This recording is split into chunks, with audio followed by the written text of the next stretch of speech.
Ketiga jalur langit ini kamu tempuh, benar-benar kamu amalkan hingga kamu mendapatinya dalam kehidupan, niscaya kamu akan sampai di tujuan, bahagia hidup di dunia, mati dalam husnul khotimah. Di akhirat kamu akan diperkenankan masuk ke dalam surga tanpa hisab, tanpa azab, birahmatika ya arhamar rahimin. Assalamualaikum warahmatullahi wabarakatuh. Alhamdulillah, wassalatu wassalamu ala Rasulillah Muhammad ibn Abdullah wa ala alihi wa sahbihi wa man wala.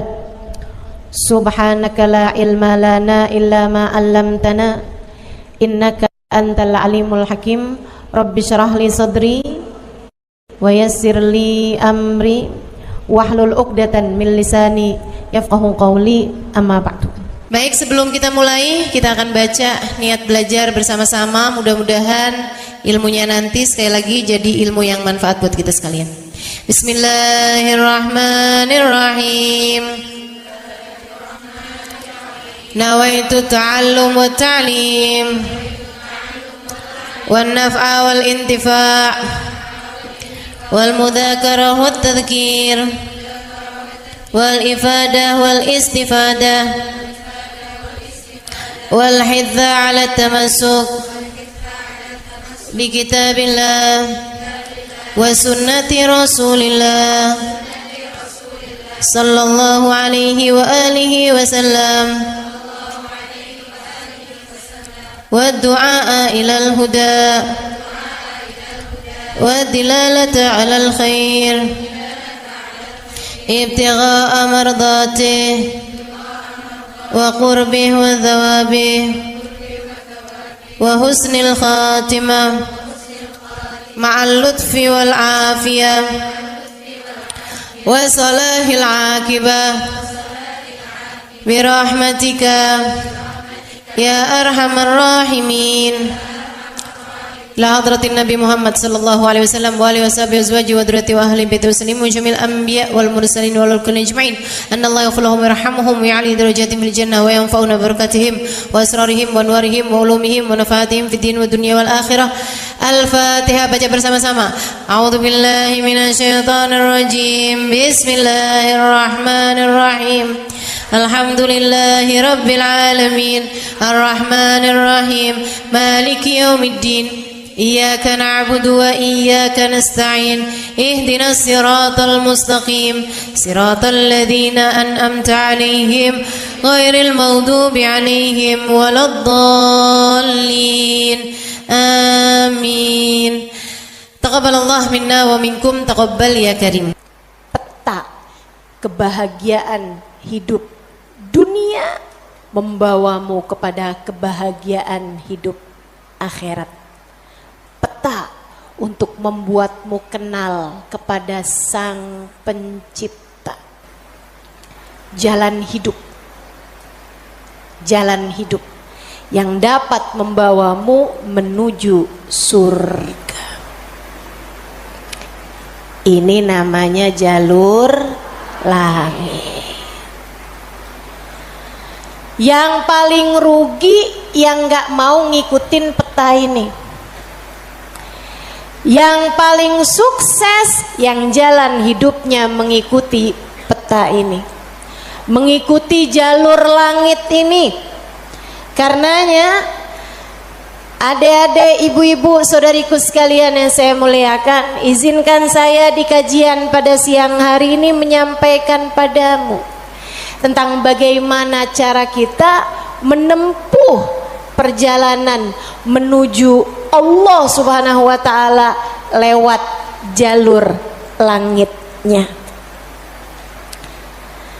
Biar gak sumpek hidupmu di dunia, biar matimu husnul khotimah, biar di akhirat nanti dapat masuk surga. Bukankah itu yang kamu mau? Bukankah itu yang kamu inginkan? Adik-adik, bukankah itu adalah cita-citamu? Betul?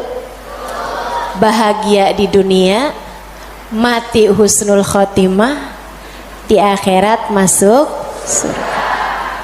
Adakah keinginan lebih tinggi daripada itu? Adakah cita-cita lebih mulia daripada itu? Enggak ada. Mesti menempuh jalur langitnya, karena surga adanya di langit. Karena segala kebaikan-kebaikan turun dari alam langitnya Allah Subhanahu wa taala menuju ke alam dunia ini. Saat kamu rasa dadamu sesak di dunia, maka naiklah ke atas dan menengadahlah. Maka dada langit siap untuk merengkuhmu, menjadikan sesakmu tak lagi bernilai apa-apa. Sesakmu jadi lega, sesakmu jadi lega. Ayo nih, buat adik-adik yang kegalauan mulu dengerin saya. Buat ibu-ibu yang pusing mulu, terutama kalau lihat sisa saldo akhir bulan, dengerin saya. Simak baik-baik jalur langit. Gimana sih caranya kita menempuh jalur langit? Pertama,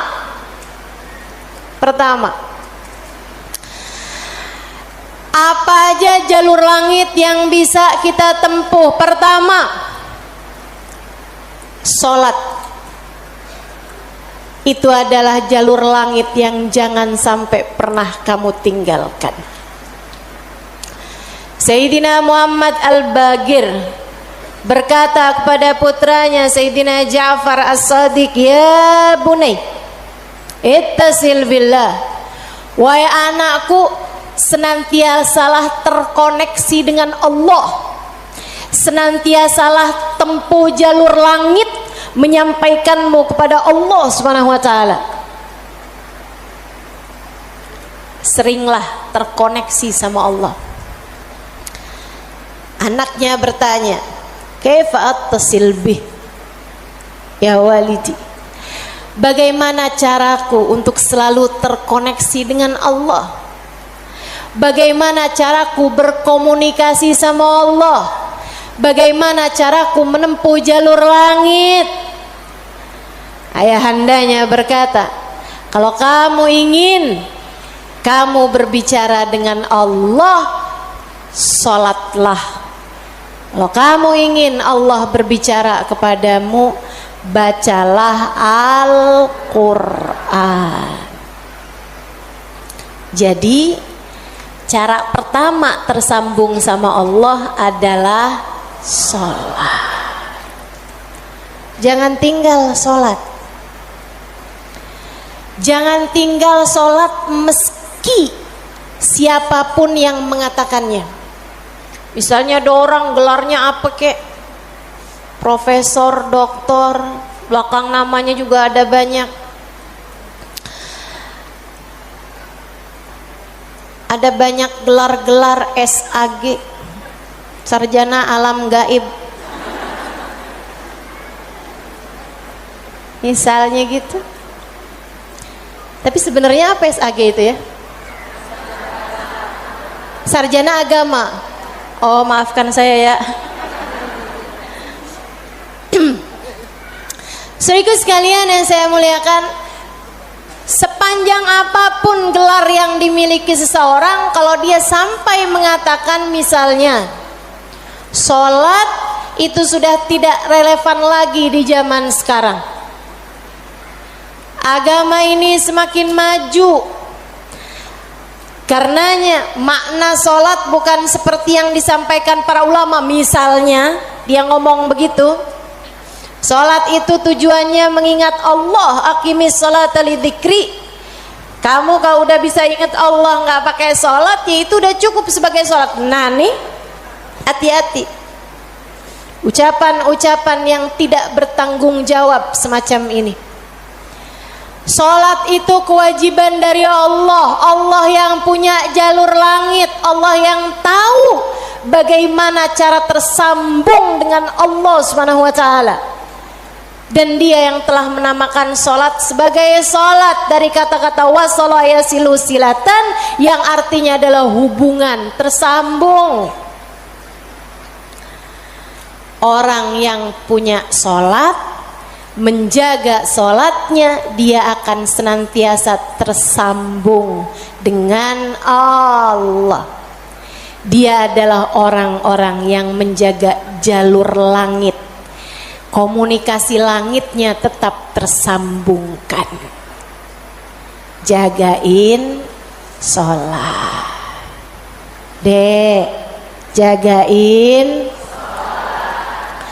Tapi saya belum bisa khusyuk, Ustazah. Nggak apa-apa.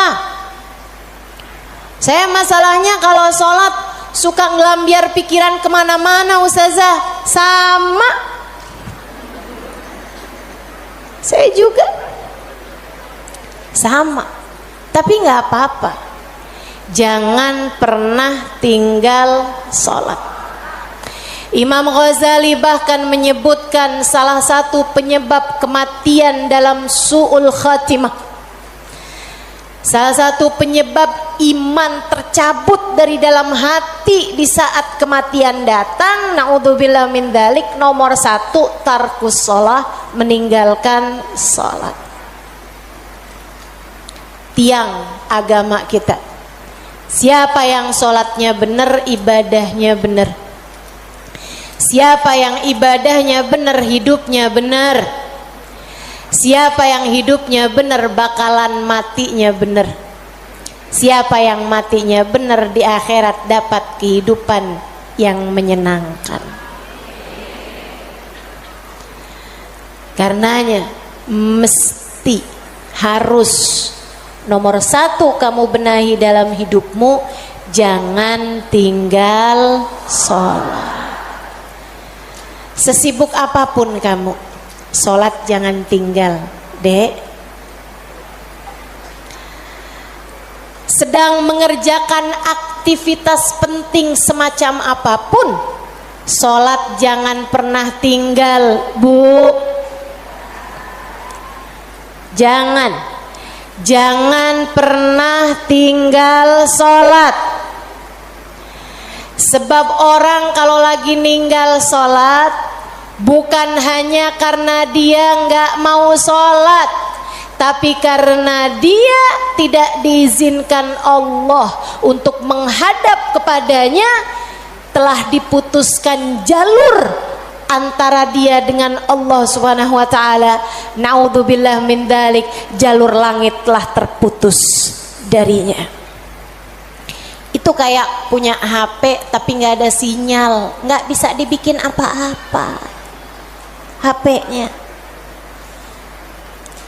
Punya HP nggak ada sinyalnya, Bu, nggak ada kartunya, mau dipakai apaan? Mau dipakai ngulek sambel? Ya kan enggak gitu. Karenanya teman-teman sekalian, sholat jangan tinggal. Kamu kalau dibikin sama Allah dalam hidup nggak ngerjain sholat, kamu perlu menangisi hal tersebut. Kenapa gitu? Saya sering sampaikan, orang ketika sholat bukan hanya karena dia mau sholat, akan tetapi karena dia masih punya nilai di sisi Allah, sehingga Allah masih izin.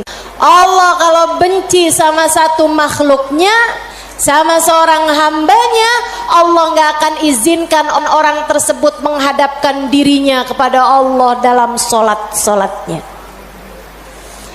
Dia kirain dia yang nggak mau sholat, padahal Allah yang nggak mau dia menghadap kepadanya. Telah diputus jalur antara dia dengan Allah Subhanahu wa ta'ala. Na'udzubillah min dzalik. Ada yang nanya sama saya, Ustazah, saya nih kan lagi belanja nih Ustazah, kan sibuk tuh kan. Belanja di mana? Di mall Ustazah. boleh nggak Ustazah saya jamak sholat saya? Lah ngemol di jamak sholat agak nih. Belanja ke pasar, sholat udah sampai di jamak-jamak. Innalillahi. Boleh nggak Ustazah? Nggak boleh lah. Yang boleh jamak sholat itu kalau bepergian, itu pun juga dengan jarak keluar kota 82 km. Tapi kalau kurang dari itu, nggak boleh mengerjakan jamak salat. Katanya Nabi Muhammad, man jama'as salah bi ghairi udrin faqad atababan min abwabil kabair. Siapa yang suka ngumpulin salat, jamaah salat tanpa ada alasan yang dibenarkan, dia sedang mendatangi salah satu pintu dari pintu-pintu dosa-dosa besar. Dia tanya, boleh nggak Ustazah jamaah salat? Nggak boleh, kecuali karena ada alasan yang dibenarkan. Emang kenapa gitu Ustazah? Kamu kalau kepengen hidup dipentingkan sama Allah, maka kamu harus mementingkan Allah.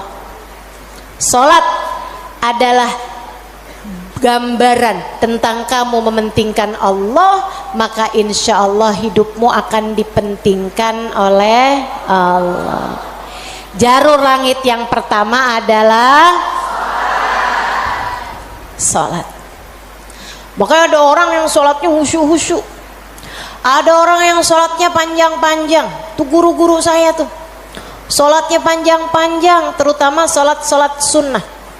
Kalau sholat fardu ringan-ringan aja, karena beliau mengerjakan sholat fardunya berjamaah jadi imam. Nah, itu katanya Nabi Muhammad, kalau kamu sholat jadi imam jangan jang. Tapi kalau kamu sholat sendirian,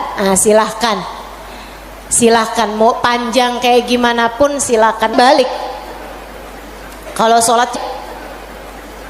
sholat jadi imam, Bismillahirrahmanirrahim. Jadi imam, Bismillahirrahmanirrahim. Jadi imam. Dalam sholat sendirian, Bismillahirrahmanirrahim. Jalur langit yang indah, jangan pernah jadikan doa hanya sekedar, sebab doa adalah semua yang kamu perlukan. Bu, Kak, Dek, Nak, dengerin saya. Kamu yang sekarang adalah hasil dari doa-doamu di masa lalu. Coba liatin dirimu itu. Kamu yang sekarang adalah hasil dari doa-doamu di masa lalu. Orang-orang besar yang kamu lihat sekarang ini adalah hasil dari doa-doanya di masa-masa lalu. Oh, kamu lihat, orang itu pinter banget ya. Adalah karena di masa dulunya, di masa kecilnya, di masa remajanya, ia selalu mengangkat tangan untuk minta dari Allah Subhanahu wa taala, Rabbi zidni ilman nafi'a. Ya Allah, tambahkanlah untukku ilmu yang bermanfaat. Ya Allah, ajarkanlah kepadaku ilmu-Mu. Ia selalu minta kepada Allah Subhanahu wa taala ilmu, sehingga Allah pun memberi kepadanya ilmu. Siapapun yang kamu kenal, orang-orang hebat-hebat yang ada di sekitarmu, itu adalah hasil dari doa-doanya di masa-masa lalu. Tinggal kamu lihat dirimu itu. Kamu pengen jadi kayak gimana? Tempuhlah jalur langit dengan perbanyaklah berdoa. Dan itu bukan hanya urusan dunia, urusan akhirat lebih jelas lagi. Sampai saya pernah dengar satu cerita, ada dua orang, ibadahnya di dunia sama, ibaratnya nilai rapotnya nih sama persis. Nilai rapotnya sama persis waktu hidup di dunia. Dua-duanya sama-sama soleh, dua-duanya. Akan tapi yang satu dimasukkan ke dalam surga, kan ke surga Firdausul A'la yang paling tinggi. dinaikkan di surga yang bawahnya, dia protes, ya Rob, dia nilainya sama loh sama saya, kenapa kok dia dikasih surga yang paling atas sementara saya di surga yang bawahnya? Walaupun surga tuh biar kata di emperan enak, tapi ya masa kamu mau minta surga yang emperan? Saudara sekalian, hadir majelis saja di emperan gak enak, apalagi di surga. Dia tanya sama Allah, ya Allah, kenapa kami berdua nilainya sama tapi dia dinaikkan di surga Firdaus yang paling tinggi sementara saya? Itu sebabnya Nabi Muhammad mengatakan, idza sa'altumul jannah fas'alu al-firdausal a'la. Kalau kalian lagi minta surga, jangan tanggung-tanggung, mintalah surga Firdaus yang paling tinggi. Gitu. Doa deh, doa, jangan ditinggal. Doa, doa, perlu banget. Kamu harus sering-sering doa. Ustazah, doa yang paling bagus apa? Lah doa itu urusan minta kok. Maka mintalah sesuai dengan apa yang kamu mau. Saya punya cerita indah yang diceritakan oleh salah satu guru saya beberapa bulan yang lalu ketika kedatangan beliau ke Indonesia, namanya Hubabah Syarifah bintul Habib Muhammad bin Abdul Haddar. Beliau datang dari Sewun, Hadramaut, Yaman. Saya menjadi penterjemah beliau kala itu, jadi saya ingat betul kisahnya. Salah satu dari kisah yang beliau ceritakan, kata beliau, ada seorang ibu-ibu datang kepada ayahanda saya. Ayahandanya seorang ulama terkemuka, namanya Habib Muhammad bin Abdullah Al-Haddar, guru dari guru saya, guru dari guru-guru saya, sekaligus ayah dari guru-guru saya. Ayahandanya Hubabah Syarifah, ayahandanya Hubabah Nur, ayahanda Hubabah Maryam.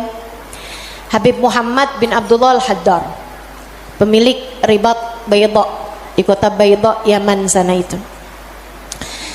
Sehingga sekalian, beliau seorang pendakwah, seorang yang mustajabud dakwah, yang doanya mustajab. Satu waktu ada seorang ibu datang dalam keadaan menangis terisak-isak kepada ayahandanya di saat Hubabah Syarifah sedang ada di sisi ayahandanya. Ibu tersebut bilang, Habib, tolong doakan anak saya, Bib. Anak saya bandel sekali, Bib. Saya susah banget. Ajakin dia sholat susah, ajakin dia kerjain kebaikan susah. Anaknya bandel, nggak mau denger apa kata saya. Tolong saya, Bib, doakan anak saya, apa yang harus saya lakukan? Beliau kemudian berkata, Bu, ibu kepengen anak ibu jadi anak yang soleh. Iya, Bib, pengen banget, banget, Bib. Ibu, doa seorang ibu untuk anaknya setara doa Nabi bagi umatnya. Maka doamu untuk anakmu lebih mustajab daripada doa siapapun untuk anakmu. Saya bisa bantu kamu buat doa, mintakan kepada Allah Subhanahu wa taala, akan tetapi doamu tentu lebih mustajab daripada doa saya untuk anakmu. Ibu dengerin, Bu. Jadi gimana saya, Bib?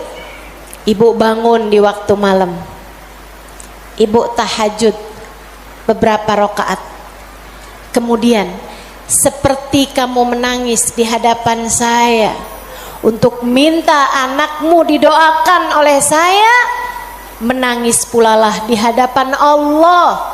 Sampaikan kepada Allah apa yang kamu sampaikan kepadaku atau apa yang ingin agar saya sampaikan kepada Allah tentang anakmu, sampaikan pula itu kepada Allah Subhanahu wa taala. Baik, Bib, pulang. Dikerjain. Nah, itu perempuan kalau solehah gitu tuh. Kalau dengar kebaikan, sami'na, saya dengar, kemudian saya patuhi. Ini yang dengar di sini juga insya Allah seperti itu. Apa yang didapat pada hari ini semoga dapat diamalkan. Yang pertama tadi jangan tinggal. Yang kedua tadi barusan ini perbanyak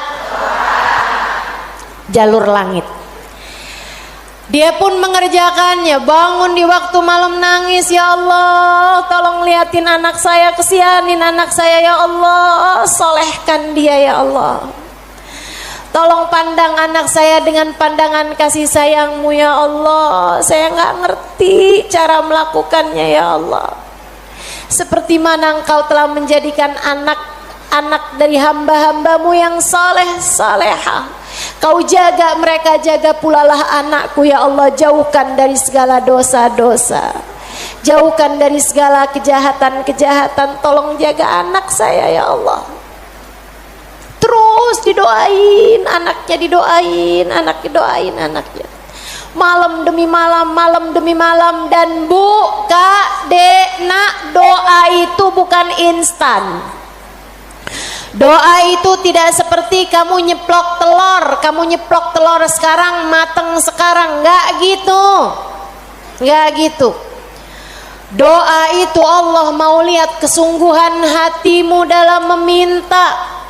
Perlu waktu yang sering kali tidak sebentar, sebab Allah mau melihat kesungguh-sungguhanmu. Karenanya kalau doamu belum diijabah, jangan menyerah. Dek, kalau doamu belum diijabah, jangan nyerah. Kamu masih sangat mungkin untuk diijabah doamu selagi kamu tidak berhenti berdoa. Ingat-ingat ucapan saya. Kamu masih sangat mungkin untuk diijabah doamu itu selagi kamu tidak berhenti berdoa. Doa terus, kata Hubabah Syarifah, setahun, 2 tahun, 3 tahun, 4 tahun, 5 tahun, 6 tahun. Kemudian anak yang dulu pernah membuat ibunya menangis karena kenakalan anak tersebut, karena ketidaksolehan anak tersebut, sekarang telah menjadi seorang anak yang dapat membuat ibunya tersenyum bangga. Di usia-usia hampir 20-an tahun, anak tersebut menjadi anak paling soleh di kampungnya, hafal Al-Quran 30 juz dengan 7 bacaannya, qiraatus sab'ah. Anak yang jauh dari kenakalan-kenakalan remaja, anak yang dekat dengan para ulama, anak yang mengetahui banyak ilmu agama, anak yang menjadi sangat soleh, idaman semua para orang-orang tua. Jangan nyerah, jangan nyerah.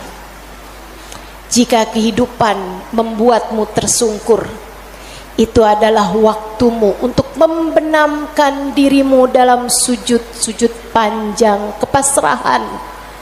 Kemudian kamu langitkan doa hingga Allah mengijabah doa-doamu itu. Saya ulangi, jika badai kehidupan membuatmu jatuh tersungkur, itu adalah saat yang tepat untukmu membenamkan wajahmu dalam sujud-sujud kepasrahan. Kemudian kamu langitkan doa-doamu, berbisik di bumi, namun suaramu didengar hingga ke arsy.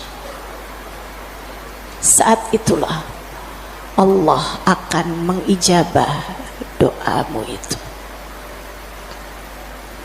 Jangan pernah berhenti berdoa. Jangan remehkan doa. Jangan remehkan doa. Saya, Dek, pernah muda juga kayak kamu. Ya masa lahir langsung gede gini. Sewaktu saya remaja, masuk umur 12 tahun, 13 tahun, sebelum balik bahkan saya udah berada di pondok pesantren. Jadi saya itu nggak pernah ngalamin masa belum berjilbab sebelum balik.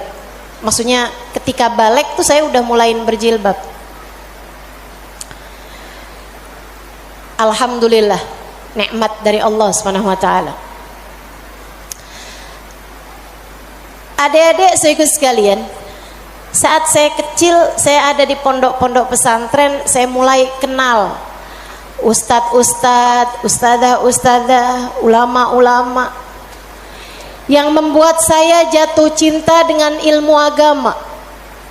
Alhamdulillah, Allah kasih rasa dalam diri saya, keinginan untuk selalu belajar. Saya punya keingintahuan yang banyak terhadap urusan ilmu. Jadinya saya senang banget belajar. Nah, di waktu kecil itu tadi, umur 12-an tahun sebagai santri, kan selain dari belajar ada kewajiban lain tuh. Nyuci baju, apalagi kalau dapat piket, bersihin kamar mandi, nyapu kamar, ngepel kamar. Itu saya sangat tersiksa sekali, sebab saya ini adalah pemalas. Jadinya karena saya pemalas urusan bebersih, dan saya mendadak rajin ketika urusannya belajar. Saya seneng belajar, saya seneng tahu, saya suka mikir. Saya tuh kalau lagi baca kitab gitu seneng banget.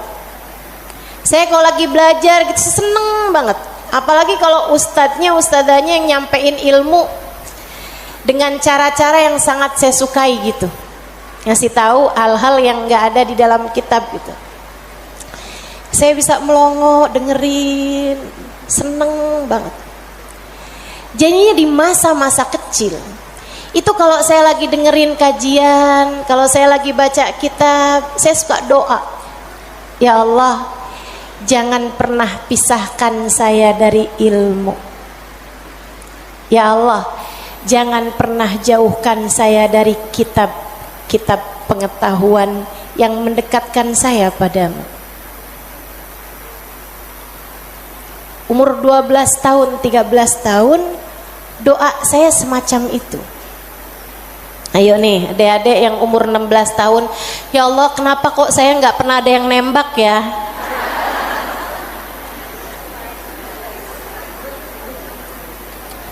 Kata Allah, ya karena aku sayang padamu, karena aku berkehendak untuk menjagamu gitu. Ini malah dipertanyakan, saya kurang cakep apa ya? Kok nggak ada yang naksir sama saya gitu? Siapa kek, tukang kebun, satpam sekolah? Jangan ya dek, jangan. Kalau kakak kelas boleh ustazah, jangan juga. Jangan pacaran. Adik-adik saudaraku sekalian, sebaliknya ketika saya mulain, kalau saya lagi nyapu, saya lagi nyuci baju, apalagi kalau saya udah mulain harus nyikat kamar mandi, rasanya saya keberatan sekali. Saya sambilan nyikat kamar mandi sambil doa, ya Allah, yang beginian saya nggak usah dikasih dong. Ya Allah, selamatkan saya dari hal-hal yang semacam ini. Alhamdulillah, alhamdulillah.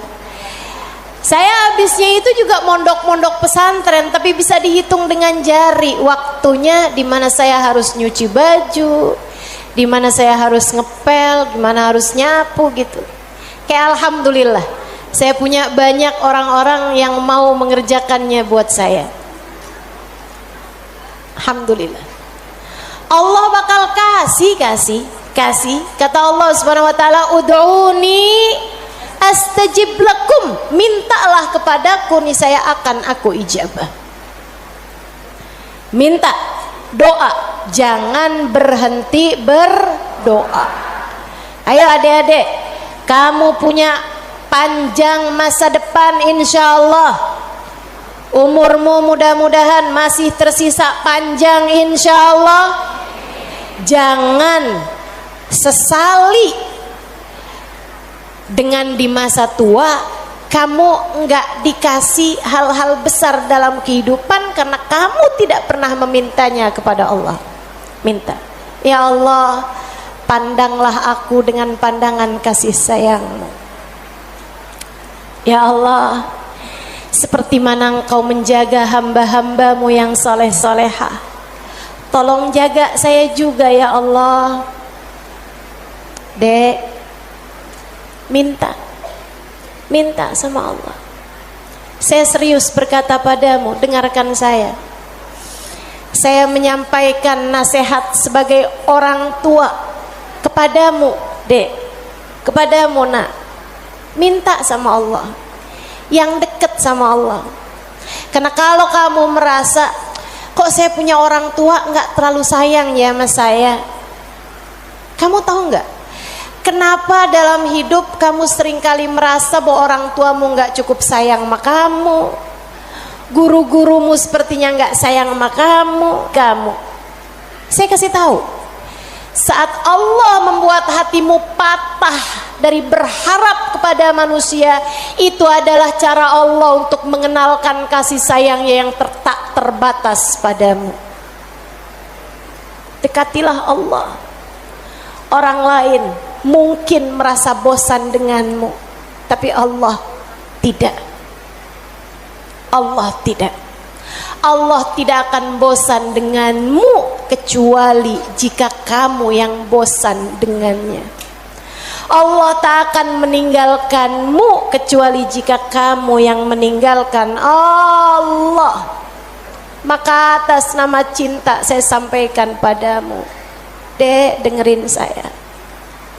Bu, dengerin saya. Atas nama cinta saya sampaikan padamu, jangan pernah tinggal Allah. Yang dekat sama Allah, mintalah terus kepada Allah. Mintalah terus kepada Allah. Minta pandangan kasih sayangnya tertuju padamu. Minta Rahman Rahimnya, rahmatnya Allah kasih kepadamu. Minta agar dalam keadaan apapun Allah tak pernah berhenti menyayangimu. Mintalah, mintalah permintaan yang tak akan pernah kamu sesali. Nggak usah minta, ya Allah, jangan biarkan orang tua saya meninggalkan saya. Nggak usah. Kamu Bu, jangan minta, ya Allah, jangan biarkan hati suami saya berpaling dari saya. Kamu mau minta juga terserah. Tapi yang saya sampaikan padamu adalah bahwa hal yang semacam itu bisa kamu syukuri, bisa pula kamu sesali. Akan tetapi kalau kamu tidak ditinggalkan oleh Allah, sampai kapanpun tidak akan pernah kamu sesali, insya Allah. Jadi jalur langit yang harus kamu tempuh, yang pertama adalah, yang kedua adalah, yang ketiga adalah cinta kepada baginda Nabi besar Muhammad. dan semua orang-orang yang menyampaikanmu kepada jalur langit. Jangan putus hubungan dengan orang-orang soleh, dengan para ulama Allah Subhanahu wa ta'ala. Saya akan sampaikan 5 menit lagi, kemudian kita akan segera akhiri majelis ini. Saudaraku sekalian yang saya muliakan, yang pertama jangan tinggal sholat, yang kedua jangan tinggal doa. Jalur langit yang ketiga yang harus saya sampaikan padamu adalah milikilah guru yang dapat menyampaikanmu kepada Allah. Milikilah jalur langit yang dapat menyampaikanmu kepada Allah. Cintai orang-orang soleh di atasmu hingga mereka menyampaikanmu kepada Nabi Muhammad. Kemudian Nabi Muhammad menyampaikanmu kepada Allah. Beliaulah tali Allah Subhanahu wa ta'ala.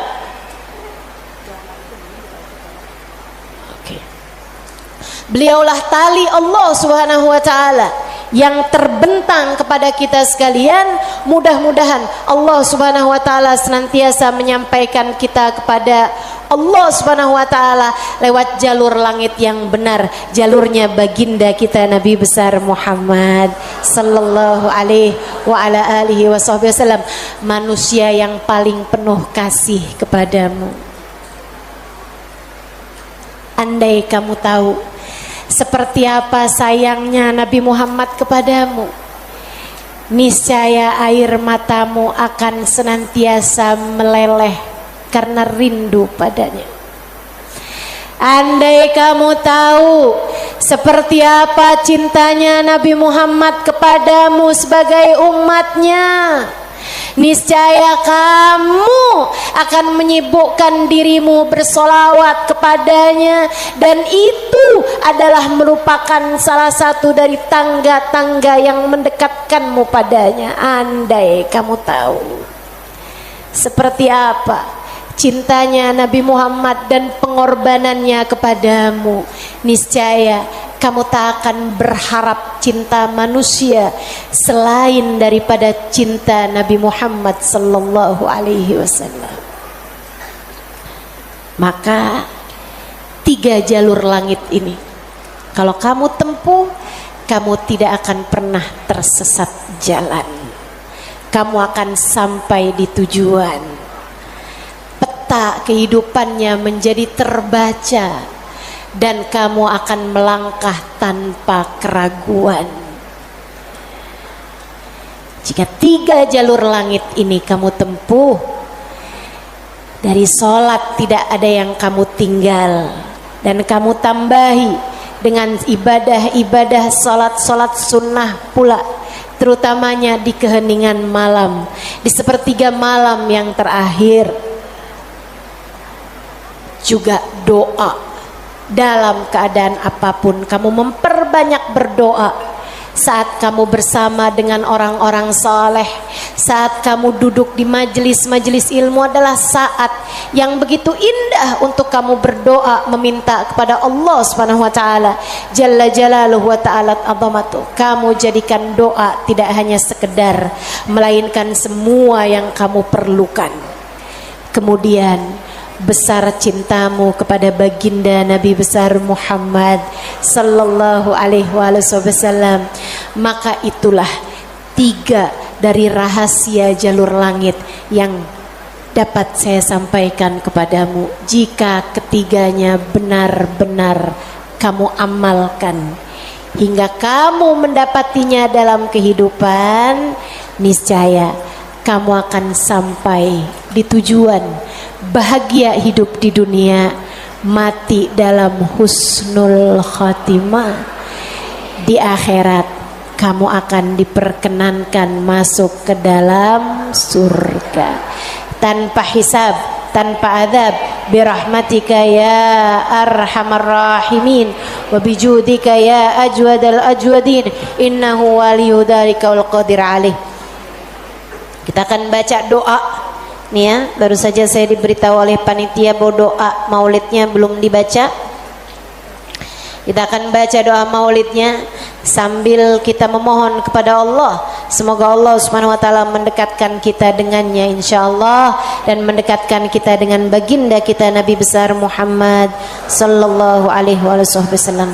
Allahumma salli wa sallim wa barik alaihi wa ala alihi sallallahu alaihi.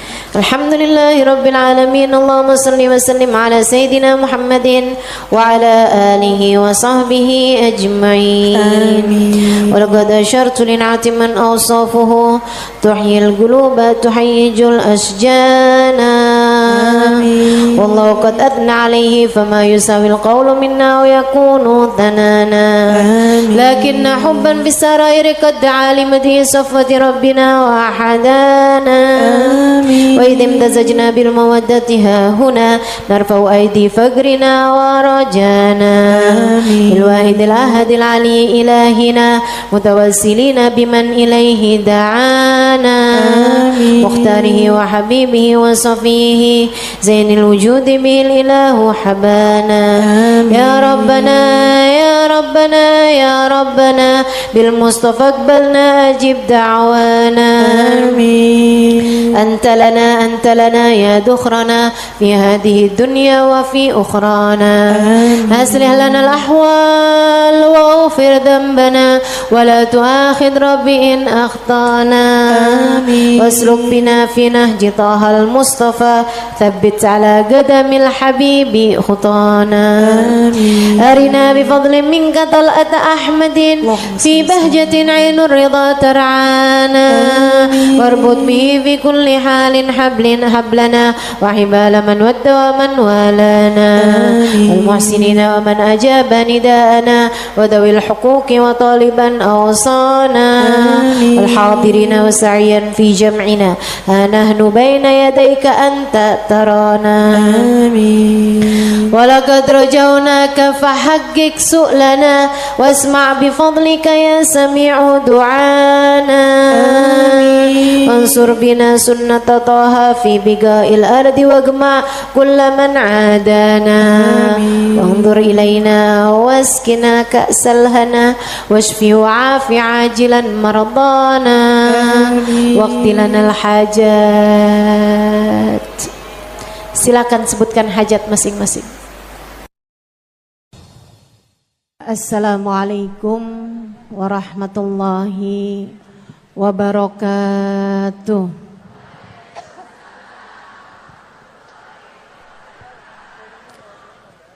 Alhamdulillah. Wassalatu wassalamu ala Rasulillah Muhammad ibn Abdillah wa ala alihi wa sahbihi wa man wala.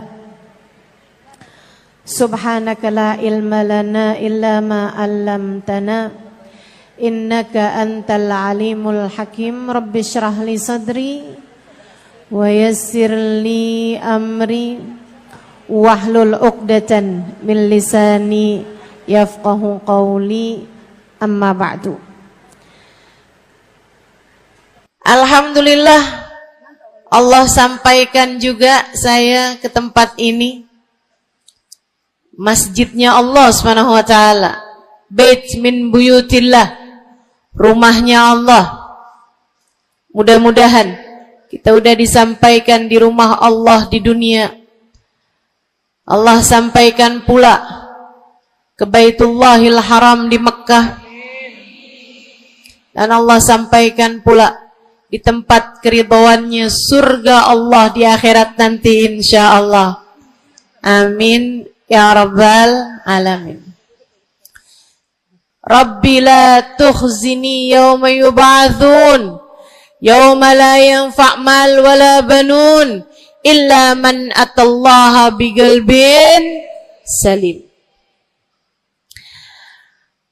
Kata Nabi Ibrahim yang Allah tuliskan dalam Al-Quran, ya Allah, jangan kecewakan aku, jangan buat aku susah pada hari di mana Engkau membangkitkan hamba-hambamu. Nanti di akhirat saat manusia dibangkitkan, ya Allah, jangan buat saya susah, jangan buat saya kecewa. Yauma la yanfa' mal wala banun. Hari yang itu loh ya Allah.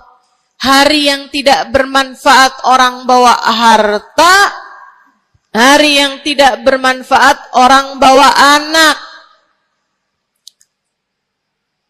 Yang bermanfaat hanyalah orang yang datang pada Allah biqalbin salim, dengan membawa hati yang selamat. Karenanya siapapun di antaramu yang akan menuju ke akhirat, semua dari kita menuju ke akhirat.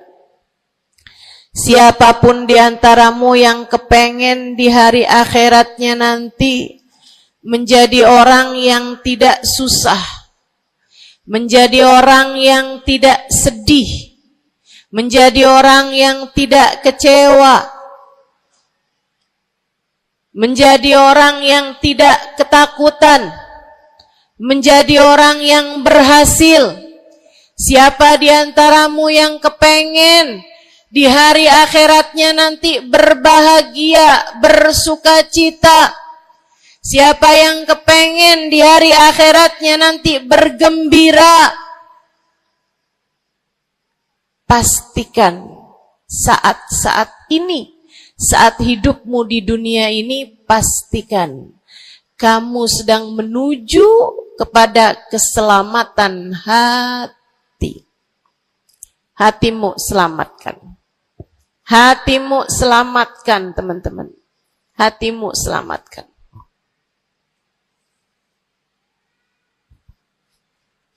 Semoga Allah karuniakan kepada kita selamatnya hati insyaallah. Amin.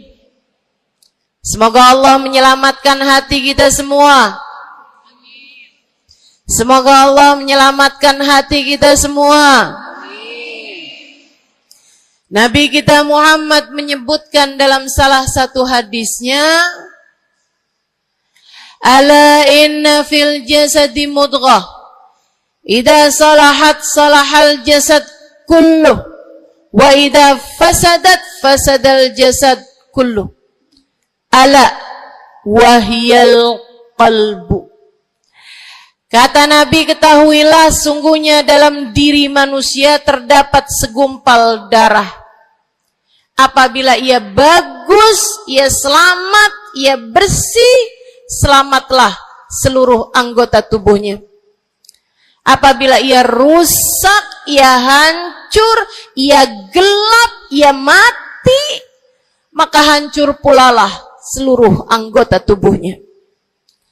Ala wahiyal qalbu, ketahuilah segumpal darah tersebut bernama hati. Maka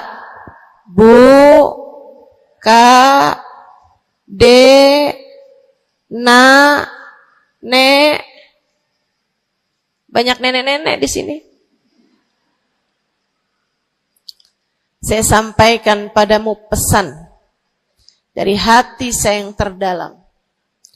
Berhati-hatilah dengan hati. Yang hati-hati sama hati, apa yang ada di dalamnya? Coba silahkan kamu pikirkan nih, kondisi hati saya nih kayak apa. Kita kalau badan lebih gampang ngerasainnya. Saya kalau ditanya, Ustazah lagi sakit? Iya. Sakit apanya Ustazah? Kaki. Saya bisa jawab. Tapi kalau kamu ditanya misalnya, gimana kabar hati kamu?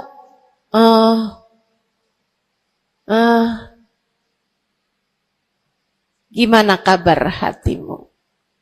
Sehatkah? Sakitkah? Atau bahkan sakaratul maut? Hatimu bercahayakah? Gelapkah? Atau bahkan mati? Bagaimana kabar hatimu, teman-teman? Bagaimana kabar hatimu? Innallaha la yanzur, kata Nabi Muhammad dalam hadis yang lain. Innallaha la yanzur ila suwarikum wala ila absyarikum, walakin yanzur ila qulubikum. Sungguhnya Allah tidak melihat kepada badan kalian. Allah tidak melihat kepada warna kulit kalian. Allah nggak peduli hidung kamu mancung ataukah pesek. Allah nggak peduli kulit wajahmu mulus ataukah berjerawat. Allah nggak peduli kamu tinggi ataukah pendek. Allah nggak peduli warna kulitmu semacam apa. Yang Allah Subhanahu wa taala lihat, yang Allah Subhanahu wa taala perhatikan adalah hatimu. Adakah ia mulus? Adakah ia penuh dengan penyakit-penyakit? Yang Allah pandang darimu adalah hatimu. Nih, sekarang saat kamu duduk sama rata di tempat ini, teman-teman. Meskipun ada yang lebih tinggi, ada yang lebih rendah, tapi kita duduk nih sama-sama di tempat ini nih. Nilaimu di mata Allah bukan seberapa dekat jarak antaramu dengan saya. Nilaimu di mata Allah bahkan bukan bergantung dari jam berapa kamu datang.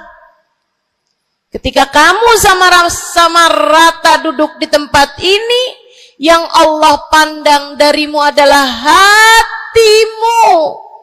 Sedang berada di manakah saat ini? Yang duduk di tempat ini sembari mikirin ntar pulang enaknya makan apa ya?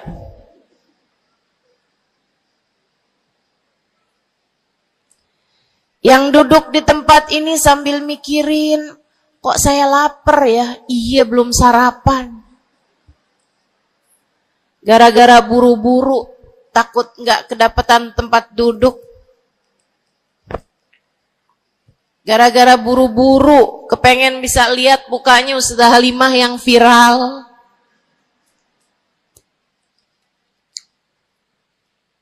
Hatimu.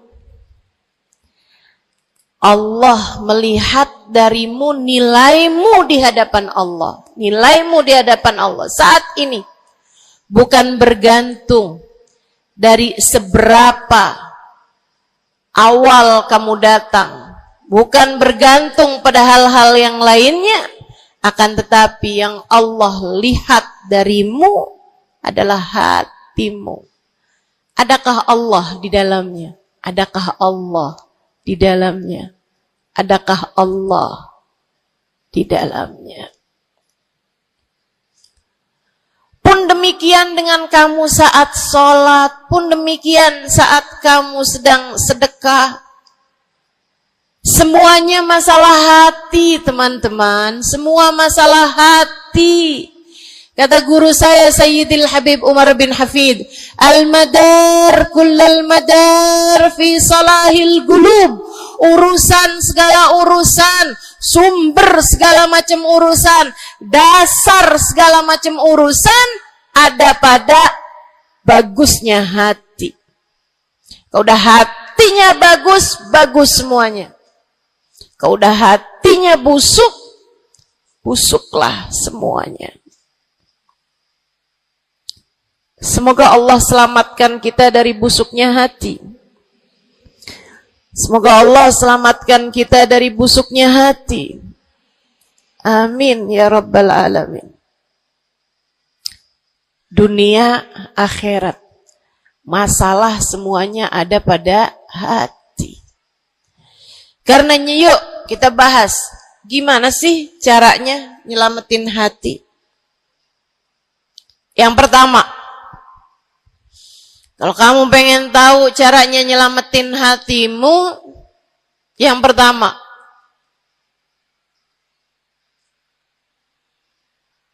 bersihkan sampah-sampahnya. Nih, kamu mau rumah itu biar bagus, biar terjaga, biar selamat. Kamu lihat dalamnya, oh banyak sampah,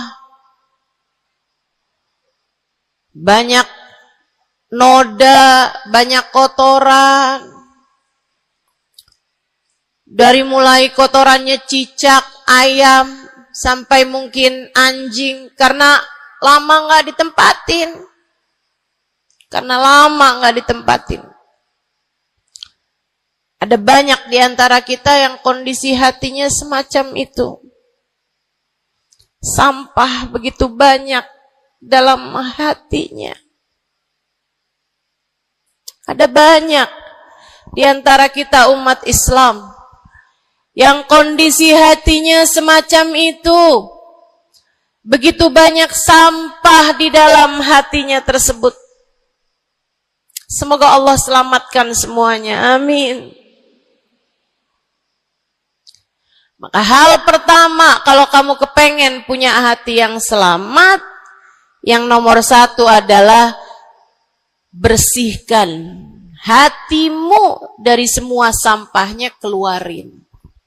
Apa sampahnya hati? Dosa-dosa yang telah kamu lakukan. Idza aznabal abd nakat fi qalbihi nuqtah sauda. Kata baginda kita Nabi besar Muhammad, idza aznabal abd, ketika seorang hamba mengerjakan dosa, tertorehlah di dalam hatinya satu titik hitam. Sampahnya hati. Kamu tiap kali bikin dosa, dosa apa aja? Bukan hanya dosa besar, zina, bukan hanya dosa besar, minum minuman keras atau narkoba, bukan hanya dosa besar, judi atau riba. Bukan hanya dosa-dosa besar. Kalau itu titik hitam yang sangat besar tertoreh di dalam hatimu itu. Bahkan dosa-dosa kecil, sekedar marah-marah sama suami, atau ngambil uang suami. Gimana? Pernah? Rezeki istri solehah ustazah. Lagi mau nyuci, kelihatan, alhamdulillah. Emang haram ya ustazah? Ya haram, bukan punya kamu. Kan katanya ada hak istri dalam harta suami. Iya betul kalau dia kasih. Kalau dia kasih, kalau nggak kasih, nggak halal juga. Bahkan dosa-dosa kecil, seperti melihat tetangga, terus kamu bilang, ya ampun, cakep banget ya. Nyesel saya nggak kawin sama dia.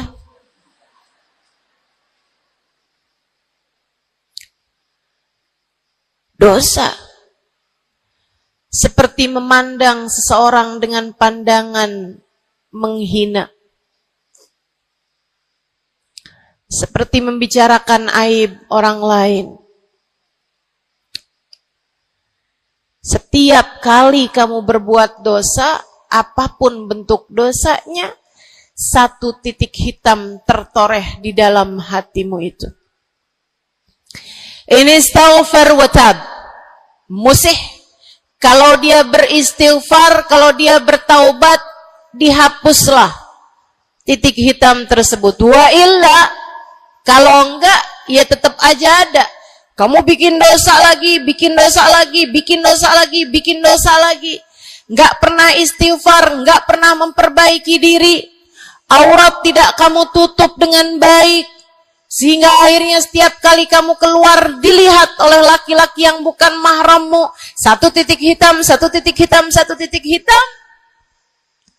Sampai terkadang hati seseorang dipenuhi dengan titik-titik hitam. Hatinya menjadi legam. Hatinya menjadi penuh dengan titik-titik hitam. Semakin bertambah lagi, jadilah karat. Jadilah karat. Kalau udah jadi karat, na'udzubillah. Ini yang Allah sebutkan di dalam Al-Quran. Kata Allah, kalla, a'udzubillahi minasyaitonirrajim, kalla, bal rana ala qulubihim bima kanu yaksibun, kalla, innahum an rabbihim yawma idin lamahjubun. Kalla, kata Allah, balran, ada karat di dalam hati mereka, tersebab dosa yang menumpuk tanpa pernah dimohonkan ampunan. Kalla, innahum an rabbihim yawma idin lamahjubun. Orang kalau hidup bawa karat hasilnya apa? Orang kalau hidup bawa karatnya hati hasilnya apa ya Allah? Kalla innahum an rabbihim yawma idin lamahjubun. Orang yang hatinya punya karat, pada hari tersebut ia akan terhalang dari Allah Tuhannya. Guru saya Sayyidil Habib Umar bin Hafid menyampaikan tafsir mengenai ayat ini. Kata Habib Umar bin Hafid, tidak mati dengan membawa iman. Orang yang hatinya penuh dengan karat, apabila datang ajal menjemput, iman tercerabut dari dalam hatinya, hingga ia pun mati, keluar dari atas muka bumi ini dengan tanpa membawa iman Islam. Dia keluar dari atas muka bumi ini bukan sebagai hamba Allah, bukan sebagai umat Nabi besar Muhammad sallallahu alaihi wa ala alihi wasallam. Dia meninggal dunia dalam keadaan su'ul khatimah. Na'udzubillah min dzalik. Jangan biarkan karat memenuhi hatimu. Jangan biarkan hatimu dosa-dosa yang telah kamu lakukan menjadi berkarat dalam hatimu itu. Saya kesian sama kamu. Gak apa-apa. Hidup terus-terusan ngontrak, gak apa-apa. Hidup gak pernah punya kendaraan sendiri, gak apa-apa. Gak pernah punya HP yang canggih, gak apa-apa. Saya hidup di atas muka bumi ini, gak pernah ada yang datang melamar saya. Jadinya sampai di usia di atas 30-an tahun, saya masih menjomblo, Ustazah. Gak apa-apa. Ustazah, saya udah menikah 10 tahun, belum ada anak juga, Ustazah. Enggak apa-apa. Ustazah, suami saya kawin lagi, Ustazah. Enggak apa-apa.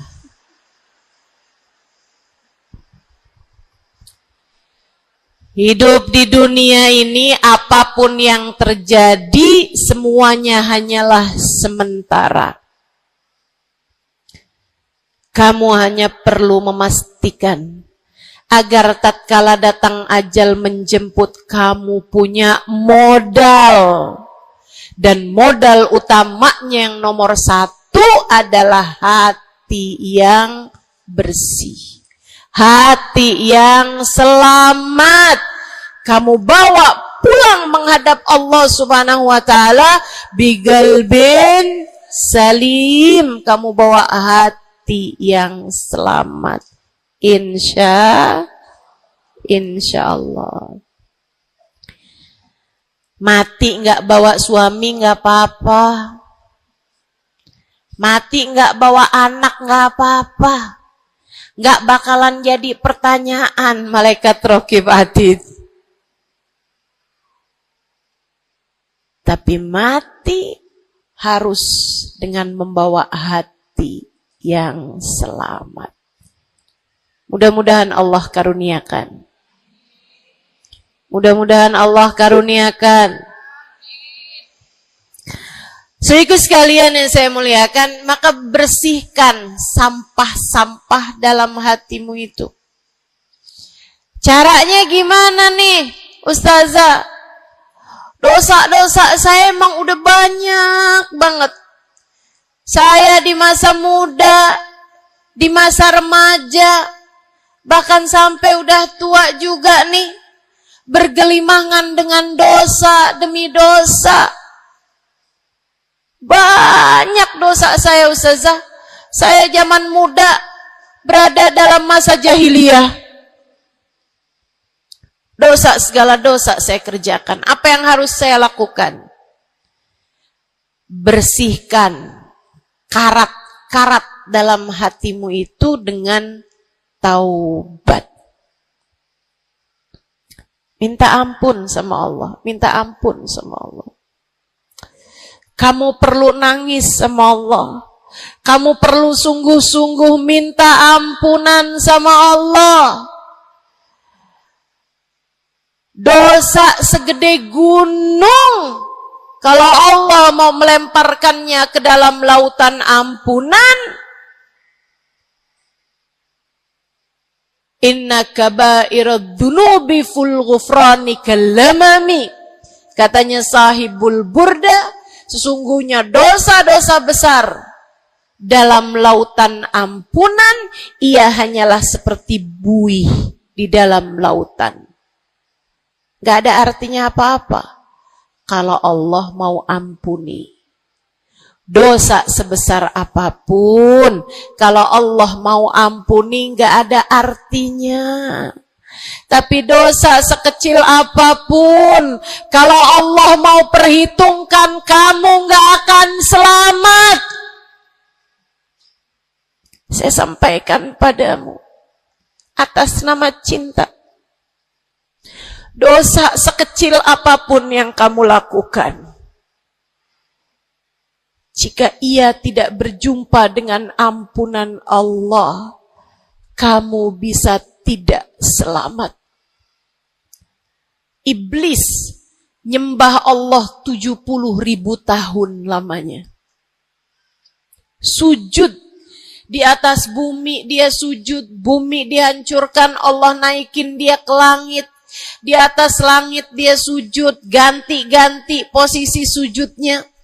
Karenanya Imam Ghazali dalam kitabnya Minhajul Abidin mengatakan, ma min buk'ah minal ard was sama, tidak ada satu jengkal tanah, baik di bumi ataupun di langit, illa waqad sajad iblis fihi sajdah. Iblis udah pernah sujud di sana, di semua tempat di bumi maupun di langit. Paling banyak ibadahnya ternyata bukan seorang wali. Paling banyak ibadahnya ternyata bukan seorang nabi. Kalau hitung-hitungan panjang-panjangan ibadah, ibadahnya iblis lebih panjang daripada siapapun dari makhluknya Allah Subhanahu wa ta'ala yang pernah tinggal di bumi ini. Akan tetapi dia nggak nurut. Iblis ibadah 70.000 tahun, nggak nurut sekali doang, sekali aja. Wa idh qulna lil malaikati isjudu li Adam fasajadu illa iblis. Ketika kami memerintahkan seluruh makhluk yang ada di langit, seluruh malaikat kami perintahkan, wahai malaikat-malaikatku, sujudlah kalian kepada Adam. Fasajadu, Mereka semuanya sujud. Illa iblis. Kecuali iblis doang. Tantang, petenteng gak mau sujud.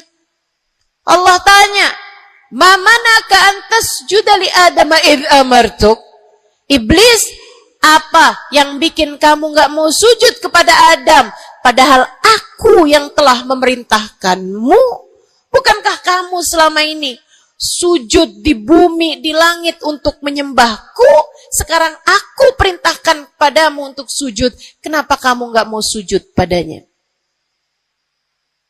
Iblis gak bilang, ya Allah, kan perintahnya tadi malaikat. Saya kan bukan malaikat ya Allah. Gak gitu. Gak gitu. Saudariku sekalian yang saya muliakan, bahkan iblis gak bilang, males ya Allah saya sujud, lagi bisulan, misal. Enggak gitu juga. Makanya orang yang meninggalkan taat karena malas, karena bodoh misalnya, itu lebih dimaklumi teman-teman daripada yang kayak iblis ini nih. Ketika ditanya apa yang membuatmu gak mau sujud, wahai iblis, kepada Adam, iblis dengan pongahnya, dengan sombongnya mengatakan, ana khairun minhu, saya lebih baik daripada Adam. Khalaqtani min nar wa khalaqtahu min tin. Saya berasal dari api, sementara Adam berasal dari tanah. Tanah diinjak-injak ya Allah, sementara api begitu hebatnya. Fahbit minha fa innaka rajim. Kata Allah, kita yang taat sama dosa sama-sama baik.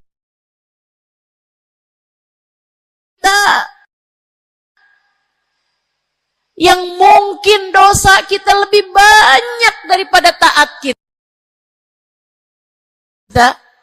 Kayak katanya Habib Ali Habsyi, kadang ada orang Islam, malaikat raqib yang nyatet pahala nganggur berbulan-bulan. Sementara malaikat atid yang nyatetin dosa sibuk bener. Gimana dengan kita? Iblis hanya satu saja melanggar aturan Allah. Allah kemudian mewahyukan padanya, keluar kamu wahai iblis dari surgaku, sesungguhnya kamu terkutuk. Kamu, kalau Allah mau memperhitungkan satu saja dosa kamu, kamu nggak akan selamat. Saya sampaikan padamu, iya kamu, semua yang dengerin saya. Kalau Allah mau memperhitungkan satu saja dosamu, kamu nggak akan selamat. Kamu tidak akan selamat. Tapi kan saya anaknya Fulan bin Fulan. Tapi kan saya keturunannya Fulan bin Fulan. Tapi kan saya istrinya Fulan bin Fulan. Bu, Kak, Dek, Nak, nggak selamat siapapun kamu. Anaknya Nabi Nuh, nabinya Allah tenggelam. Pamannya Nabi Muhammad, paman baginda kita Nabi besar Muhammad, Abu Lahab, Allah tuliskan kehancurannya, kecelakaannya, kebinasaannya di dalam Al-Quran. Mau siapa yang kamu andalkan? Tapi kan saya udah banyak bikin taat, saya tiap malam bangun tahajud. Kamu nggak nyampe seujung kukunya ibadah iblis 70.000 tahun. 70.000 tahun. Sujud pada Allah Subhanahu wa taala di tiap jengkal tanah. Nih tanah yang sekarang kita jejak ini pernah dibikin sujud sama iblis. Waktu iblis tinggal di atas muka bumi ini. tapi semuanya enggak manfaat. Kalau Allah mau memperhitungkan satu saja dosa hambanya, ia tidak akan selamat. Sebab Allah hanya mau menerima hati yang tidak ada sampah di dalamnya. Sebab hanya berkenan menerima hati yang tidak ada noda-noda di dalamnya. Sampah hatimu bersihkan. Dosa-dosamu taubati. Mintalah ampun kepada Allah. Mintalah ampun kepada Allah. Bangunlah di waktu malam, mandilah dengan mandi taubat. Saat-saat mandimu kamu bilang dalam hatimu, ya Allah, sebagaimana air membersihkanku dari segala kotoran-kotoran di badanku, ya Allah, bersihkanlah dosa-dosaku dengan hujan ampunanmu.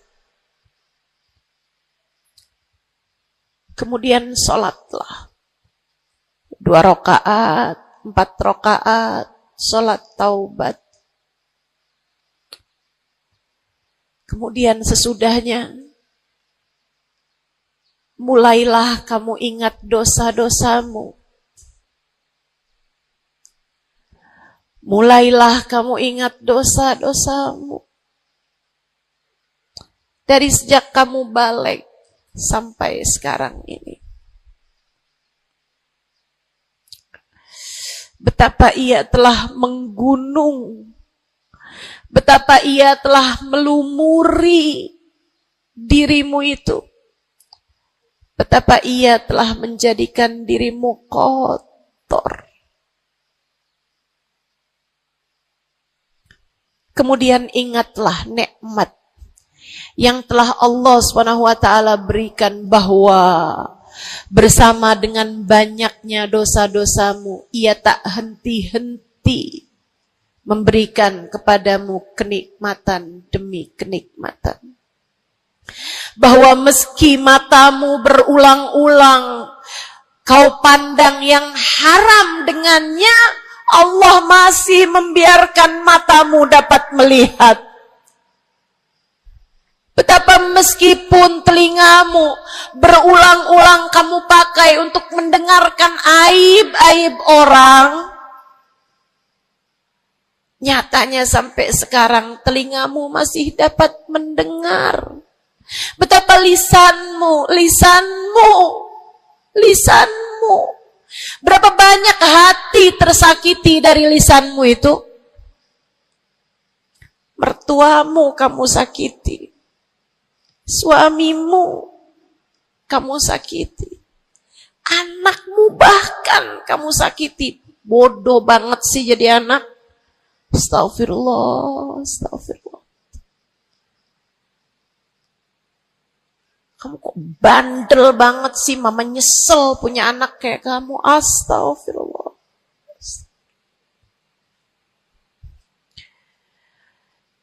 Betapa lisanmu menyakiti hati tetanggamu, saudara-saudarimu, sahabat-sahabatmu, orang-orang di sekelilingmu, merasakan gangguan dari lisanmu itu, tersakiti dari lisanmu itu. Tapi meskipun entah sudah berapa banyak dosa tercatat dari lisanmu, Allah masih tetap membiarkan lisanmu dapat berbicara sampai saat ini. Nikmat tak henti-henti Allah berikan kepadamu, bukan? Betapa durhakanya diri kita. Namun betapa penuh rahmatnya Allah kepada kita. Betapa berlumurannya kita dengan dosa-dosa.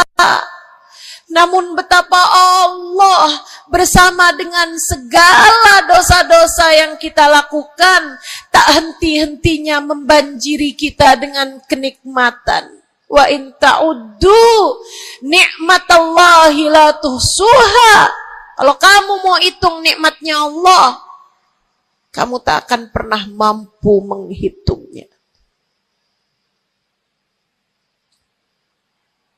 Sesudah kamu ingat-ingat dosamu, kamu ingat nikmat Allah kepadamu,